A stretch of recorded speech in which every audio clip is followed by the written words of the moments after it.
Alright YouTube, it's Creeper420, and if you watched my last video, at the end of it I said I didn't really want to get into the political barn yet, but my reasoning for that was that there weren't really any relevant issues at this time, and I was wrong. There is this one thing that I have been thinking about a lot, and it's been covered in the news a lot, and it is definitely a very relevant issue. I've just been kind of fucking around on the Drudge Report today, reading about what happened in Arizona. 19 people were wounded, killing 13. One of them a 9-year-old kid. One of them who was wounded is the Democratic senator of Arizona. So now people are using this as a stepping stone for a lot of politically geared arguments, and I just don't think that's right on several different reasons. Number one, this isn't the time to point fingers. Okay, when something like this happens, you don't point fingers about it. You take care of it. Okay, we mourn those who are lost. We do what we can for those who are alive. Not sit here and point fingers. This is fucking ridiculous. But nonetheless, everybody's pointing the finger at Sarah Palin now. Because she had the specific words on her Facebook, that she was putting Democratic members in the crosshairs, and I quote, "Common sense conservatives don't retreat, instead reload." Okay, she just is speaking with words that engage right-wing gun enthusiasts. Okay. It's all about engaging your reader. Any writer knows that. Any journalist knows that. Okay, so when people use words like that, she's not saying to go out, take a gun, put her in the crosshairs, and then reload the gun and shoot it at her. Alright, I mean, get the fuck out of here. The people that are blaming this on Sarah Palin, you can't... Okay, it's fucking ridiculous. And the thing is what really makes me mad is this kid Lochner, who did it. He's the suspect in custody. You can't call him guilty. He hasn't been proven guilty. Many describe him as an extremist, a left winger, and a pothead, which there's nothing wrong with that. But So that just bears to mind, if this guy was such an extreme leftist, okay, then, and this was politically motivated, why would it have come from the right? Why would it have come from Sarah Palin's page? Why would he have anything to do with her Facebook page? You would think, of all people, he'd be the last to have her as a friend or liked as a page on Facebook, whichever that this one happens to be on. Okay, so I mean, that's just fucking retarded, and people are using this, to try to base their political arguments on, and now they're calling for reform in Washington for gun legislation and trying to get the same protection for senators that they have for the president. Now that second example right there, extending the federal protection for the president onto the senators. It's never a bad idea to ensure public safety of somebody that is in a position of power. That's fine. That's great. Those are the type of steps that we need to be taking after something like this happens. Not pointing the finger, not rewriting the Second Amendment. And I really, really want to urge people to take heed when it comes to the Second Amendment. All right, even if you don't agree with gun rights, there's still a very, very important thing. I don't know if many people know this, but there's a part in the Constitution where Thomas Jefferson put in there that himself, that said, should the overall populace of America feel ignored, or, damn it, I can't sit here and do it verbatim. Should we feel ignored, or overpowered, like our opinions get overruled, whatnot.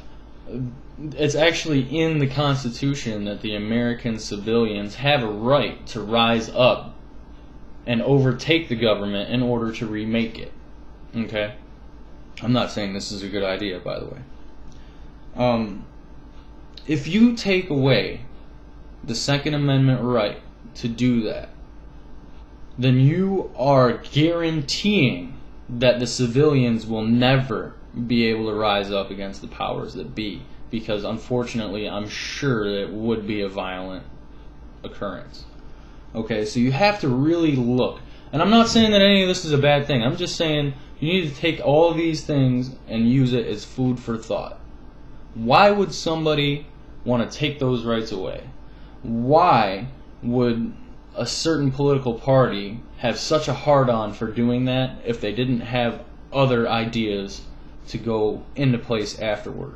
The extremism of the leftists and the Democrats right now is actually appalling.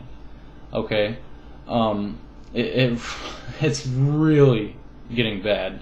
Even McClaskey, that chick I made fun of the other day, is promoting violence toward Republicans, but then they want to point the finger at Republicans for starting this in Arizona. And that makes no fucking sense to me. It really doesn't. So why would a political party be motivated to be sure that the civilians of America could never take away from it, as we have the right? It is in the Constitution. Okay? It just seems kind of fishy to me. Like they have something to hide, or like they have something more they're going to do that they can't do until they get those taken away. And I know I'm right, because that's how the fucking government works.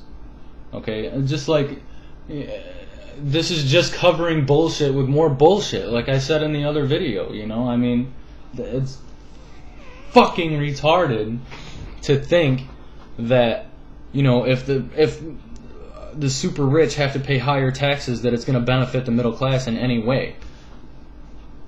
How? Why? We just got a huge tax cut. Okay, so you're thinking the middle class just got a big tax cut and the super rich got a tax increase. Okay, so do you not understand that that probably still is going to equal the same amount of money? And even if it doesn't, even if it is more money, how is that going to affect the middle class at all? None. It'll just be more money made in taxes by the government. They act like overtaxing people that have more money is actually going to help people that have less, but it doesn't. It doesn't. Because there's no such thing as a federal tax refund. You get your income tax refunds and all that shit, but when it comes to federal taxes, you don't get shit back. That all goes into the country. There's no such thing as a fucking what's the word I'm looking for here? Damn it, it's right on the tip of my tongue. There's no such thing as a surplus. There you go, surplus. No such thing as a tax surplus. Okay, they don't give it back. They keep it. So what the fuck is the point? What's the difference? And then, back to what I was saying here, those same people want to take away your rights to own guns. To me, that screams, I want to take away your right to overtake the government, shouldn't you like something we do? And who better to do that than the Democrats when they have the most widely opposed things coming. There's never been protests in America like there are and have been since 2008. Never, ever, ever have there been more opposed. Has there been a more opposed political agenda than Barack Obama's? So God help us all if he takes our guns away, because that'll mean that he understands that we oppose him and he doesn't care. Which is widely already the message that he sent when he passed Obamacare. The most opposed thing ever in America. Had 89% of the population voted no for that shit. But guess what? He fucking signed it anyway, didn't he? And he put it through anyway, didn't he? So why wouldn't he want to take your guns away when the Constitution that he's fighting tooth and nail to erase and rewrite states clearly that with that Second Amendment, we have the right to overtake a government who is ignoring us? Just fucking food for thought here, people. Don't take what I say too seriously. I'm not saying I'm right. I'm just saying you should think about these things and maybe form your own opinion. That's all I do. Anyway, this has been Creeper420, and it's a fucking bad day for America.